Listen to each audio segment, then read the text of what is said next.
Dear children, now we will move on to the next concept, that is marginal propensity to consume. We finished with average propensity to consume. Now we will move on to marginal propensity to consume. Let us define what is marginal propensity to consume. You all know it very well. It refers to, marginal propensity to consume refers to the ratio of change in consumption to a change in the income. So the general definition of marginal propensity to consume, you know what is it? When the income increases, consumption also increases, but less than the increase in the income. That means when the income increases, means what? There is a change in the income.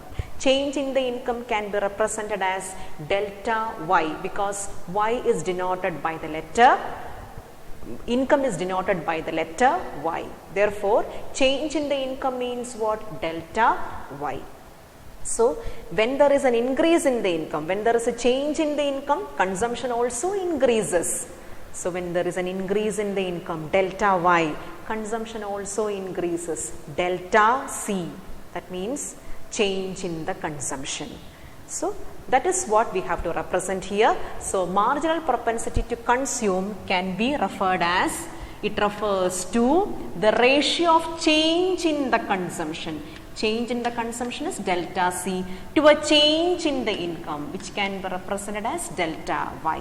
So, when there is a change in the income, how the consumption also changes. That is what is known as the general definition of marginal propensity to consume. When the income increases, consumption also increases, but we know how is it, but less than the increase in the income. So, what is the definition of marginal propensity to consume? It refers to the ratio of change in consumption to a change in the income. When the income level of the economy changes, how is the consumption pattern of the economy is changing? That is what we have to represent here. I will just give an example for you. If the consumption expenditure increases from rupees 70 crores to 110 crores, so our consumption of economy has increased from 70 crores to 110 crores due to an increase in the income from 100 to 200 crores. So, the income has increased from 100 to 200 crores. Therefore, our consumption has increased from 70 to 110 crores. So, that much difference is there. So, when both of that is changing, when the income is increasing, consumption is also increasing. In that case, what will be marginal propensity to consume? So, here you can find when the income has increased from 100 to 200 crores, you can find out the change in the consumption pattern here. Consumption has changed from, increased from 70 to 110 crores only, because a part of it is used for the saving purpose. That is known as marginal propensity to consume. So, how will you find out marginal propensity to consume? Using a formula. We can use a formula. Marginal propensity to consume is equal to delta C by delta Y. So, in the previous class we learned APC is just C by Y, therefore MPC will be delta C by delta Y. APC is just showing the ratio of consumption to income. What is the consumption to the level of income? But marginal propensity to consume is showing what is a change in consumption to a change in the level of income. That is a major difference. So, don't get confused with APC and MPC. So, let us write that example, delta C by delta Y. What is delta C? Delta C is 110 minus 70. 110 is the present consumption. What was the previous consumption? 70 crores was the consumption, divided by, so delta C is the difference between the present consumption and the previous consumption. What is delta Y? The difference between the present income and the previous income, that is 200 minus 100. Remember, we are talking with reference to the economy, not to a person. So, 110 minus 70 is 40, divided by 200 minus 100 is equal to 100. So, which is equal to 0.4. That means 40 percentage. So what should you understand from that? 40% of the increase in the income is spent on consumption. 40% of the income increase is spent on consumption. So what is the rest of the percentage? 60%. 60% is used by the people to save. That is a general habit of the people. That is why marginal propensity to consume. So from this example, what you should try to understand, 40% of the increase in the income is used for consumption. We have how we have found that by using the formula delta C by delta Y, that is 110 minus 70 by 200 minus 100. Present consumption and minus previous consumption divided by present income in the economy minus previous income in the economy. 40 by 100 is equal to 0.4, that is 40%. So 40% of the increase in the income is used for consumption. So the rest of it is used for saving. That is definitely the 60%. Okay. Now we will see the table of marginal propensity to consume. Now here for marginal propensity to consume, we have to find out delta C and delta Y. Therefore, we should know what is the value of C and what are the values of Y. I am repeating the same example. So for formulating the table of MPC, we need the values of income, consumption, change in consumption and change in income, and the last column, that is MPC. Now we will read out the values of income. At 0 level of income, there is a minimum level of consumption, that is 40.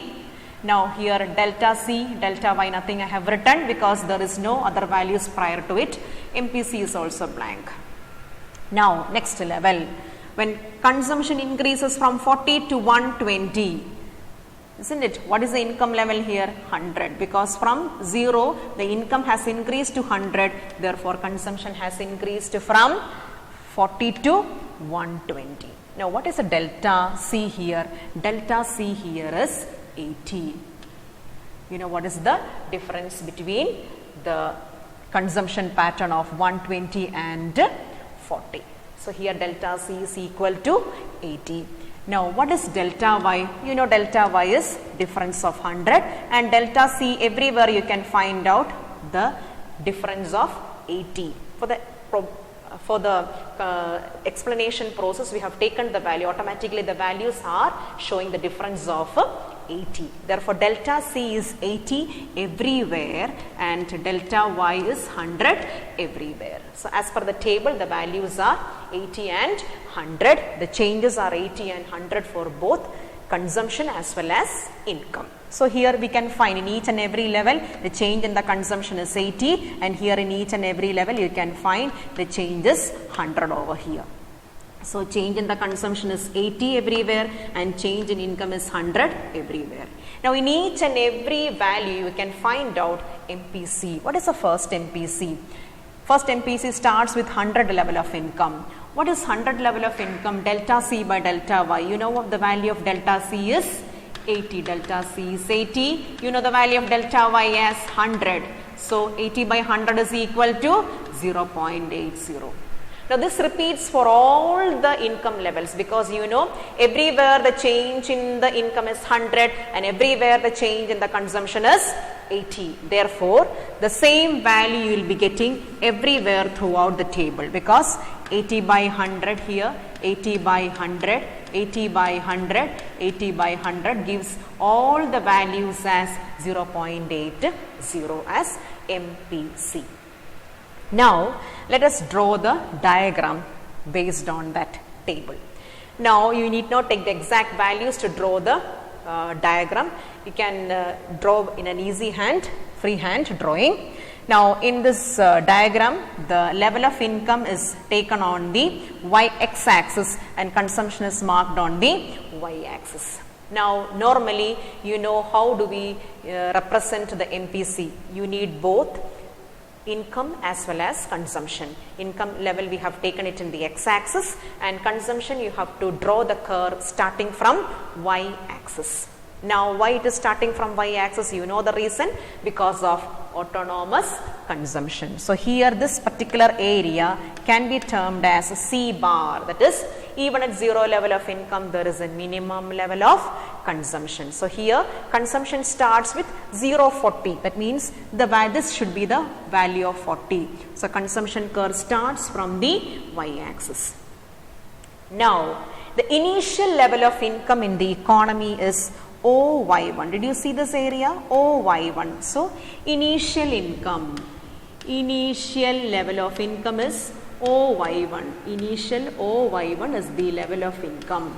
Okay, now what is the level of consumption initially? OM. OM is the level of consumption in the initial stage. So OM is the initial consumption level, OY1 is the initial income level. So consumption is equal to OM and income level is OY1.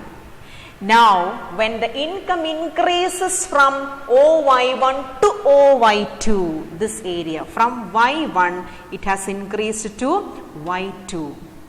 See the difference. From Y1 again the income is increased to Y2. So Y1, Y2 is the difference. This is the difference, delta. As a result, the consumption also increases from M to N, this particular area, M to N. So what is delta Y here? Delta Y is Y1, Y2, Y1, Y2, which can be parallelly marked as here as Y1, Y2. Now the consumption has increased, consumption also has changed from M to N, which can be parallelly marked as here. So delta C is equal to M N, that is what I have written here. So how will you find out MPC? MPC is equal to delta C by delta Y. What is delta C? Delta C is M N. Initially the consumption was only OM. Initially consumption was only OM, but now the consumption is ON. That means the difference between M and N is delta C. So delta C is equal to MN. Now what was the initial level of income? Initial level of income was OY1. Now the level of income is OY2. So initial level of income is OY1 and now the income level is OY2. So the difference between Y1 and Y2. So delta Y is equal to Y1 by 2. So how will you find out MPC? MPC is equal to delta C by delta Y. What is delta C? Mn. What is delta Y? Y1, Y2. So this is how we find MPC. MPC is equal to delta C by delta Y. That means when the income has increased from Y1 to Y2, consumption has increased from M to N. Now you can see the gap between Y1 and Y2 is more and the gap between M and N should be less, because consumption will increase only less than the increase in the income. I hope it is clear to you. Now we will move on to the important observations or points about MPC. The first important point is value of MPC varies between 0 and 1. Definitely value of MPC varies between 0 and 1. I hope you remember the first equation which I told you as C is equal to C bar plus BY. There I explained that 0 less than B less than 1. What is it? The value of MPC lies between 0 and 1. Why it is said like that? If MPC is 0, just imagine if MPC is 0, it means what? Entire increase in the income is saved, nothing is consumed. If MPC has to be 0, it means what? Whatever increase in the income is experienced in the economy, all that increase in the income is saved. Will that happen in the economy? Never, because people has to consume. Only a part of the income will be used for saving. The whole increase in the income cannot be saved. Therefore, if MPC has to be 0, the entire increase in the income, the entire additional increase in the income should be saved. If the entire additional increase in the income that economy is getting, if it is saved, then the value of MPC will be 0. That means nothing is consumed. That will never happen because people has to consume. Then only a part of it only will be saved. The whole increase in the income cannot be saved in the economy. So, very, very important point to be kept in mind. The MPC value lies between 0 and 1. So, we can say value of Mpc varies between 0 and 1, because if entire additional increase in the income is saved, that means the delta C is 0, therefore Mpc will be equal to 0. This cannot happen. So, if Mpc has to be 0, the entire additional income in the economy has to be saved. Whatever increase in the income economy is experiencing, all those increase in the income has to be saved. Nothing will be consumed. That cannot happen in the economy. Therefore, we can say the value of Mpc varies between 0 and 1, because if the entire additional increase in the income is saved, then there will not be any change in the consumption. Delta C will become 0 and Mpc becomes 0. This cannot happen. I hope it is clear to you. Next point, value of Mpc cannot be equal to 1 also. This also cannot happen. That is also not a practical situation. If Mpc has to be equal to 1, which means what? The entire increase in the income has to be consumed. Will that happen in the economy? No. Entire increase in the income cannot be consumed. A part of it will be saved. That is what I have written here. And if entire additional increase in the income is consumed, then there won't be any savings in the economy. Delta S will be 0. Therefore, Mpc will become 1. This cannot happen. This is also not a practical situation. Therefore, Mpc value cannot be 0. At the same time, it should not be equal to 1 also. It should lie between 0 and 1. Why Mpc value should not be 0? If Mpc value is 0, it means what? Entire increase in the income of the economy is used for saving. It will not happen because people has to consume. If Mpc value is equal to 1, what does it mean? Entire increase in the income in the economy is consumed. Nothing is saved. Will that happen? No, because some saving is required for the investment purpose. Therefore, the value of Mpc lies between 0 and 1. Therefore, these two situations, Mpc equal to 0, Mpc equal to 1, cannot happen in the economy. It can happen only when the entire additional income is saved and entire additional income is consumed. That is not a realistic situation in economy according to Keynes. Now, we will move on to the next point.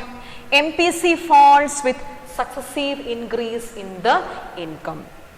When the income increases, Mpc falls with the successive increase in the income. Why is it said like that? Because when the income increases, consumption increases, but less than the increase in the income. That is why we say that Mpc falls with the successive increase in the income.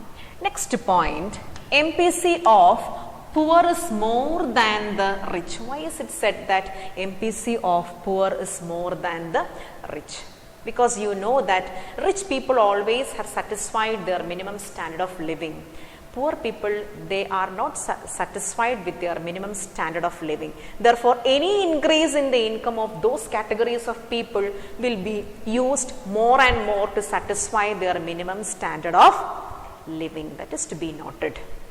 So, we can say the Mpc of the poor is more than the rich, because poor people spend a greater portion of their increase in the income on their consumption so as to satisfy their basic needs. Rich people have already satisfied their basic needs. Their main aim is to enjoy the luxurious items. But whereas the poor people, they have not even satisfied their basic needs. Therefore, any increase in the income will be used more and more for satisfying their basic needs. Therefore, Mpc of the poor people will be more than that of rich people. Just like that, a situation between a developed country and a developing country. Developed countries are already technologically developed, but whereas developing countries, they have to achieve more, they have to travel more and more. Therefore, developing countries, in case of developing countries, MPC will be more than the developed countries, because any increase in the income of the economy will be used for adopting more and more technology. Therefore, MPC of a developing country will be more than developed country, just as MPC of the poor is more than MPC of rich to satisfy their basic needs. This is what I have written. MPC of developing countries is more than MPC of the developed countries. So, I hope it is clear to you. Now, next we will move on to a comparative study between APC and MPC. A comparative study. For that, I have drawn a table where basis is given, APC and MPC is given. First, we will see the meaning. Meaning is the first base. What is APC? Ratio of consumption to the level of income. What is MPC? Ratio of change in the consumption to a change in the level of income. Now, next we will move on to value more than 1, that is the basis. APC can be more than 1 as long as C is greater than Y. When C is greater than Y, APC can be more than the income. So, check on the table and find out whether the statement is true. So long as the C is greater than 1, APC will be more than 1. But MPC cannot be more than 1. Just now I told you MPC cannot be more than 1. Why? Because a change in the consumption cannot be more than change in the income. Because after a particular level, people will be saving their part of income. Therefore, after a particular level, change in the consumption cannot be more than the change in the income. Therefore, MPC can never become 1, but APC will become 1 when the income increases, okay, or when the consumption is more than income. Next is response to change in income. When the income increases, APC falls. I told you APC falls when there is a change in when there is increase in the income. But when the income increases, MPC also falls, but more than APC. Both of them will fall when the income increases. But the proportion of falling rate is more for MPC, because you know a part of the income is used for savings in the economy. Therefore, both MPC and APC will fall when the income rises. When the income increases, definitely both APC and MPC will fall. But the falling rate of MPC will be more than the falling rate of APC, because MPC always refers to change due to additional. What change? Change in the consumption due to additional change in the income. Next is on the basis of formula, APC is equal to C by Y and MPC is equal to delta C by delta Y. So, once again all the concepts, MPC is equal to delta C by delta Y. Go through the table and how to derive the MPC, and important observations of MPC has to be learned. And this is a comparison of APC and MPC. You can learn it based on the table of both APC and MPC, which is explained in your Sandeep Gar textbook. Hope it is clear to you. Thank you.